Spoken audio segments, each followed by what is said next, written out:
Have you ever tried to stretch pizza dough? Pull it too much or too thin, and you end up with a tear. Many medical groups suffer from the same effect as a result of differing camps within their ownership ranks. Some members are focused on immediate returns, the amount of their paychecks, and the workload required. They're not really interested in investing money back into the business of the practice. On the other hand, other members realize that unless their medical group takes steps to build its future, someone else will be dictating that future. As a result, like in pizza dough, a tear develops in the fabric of the group.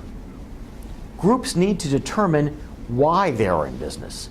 Then, when they bring in additional owners, they need to assure that they share the same mindset. If the mindset is to create a business that's larger than simply serving a hospital, then they'll strategize for a future that includes growing a strong, independent practice.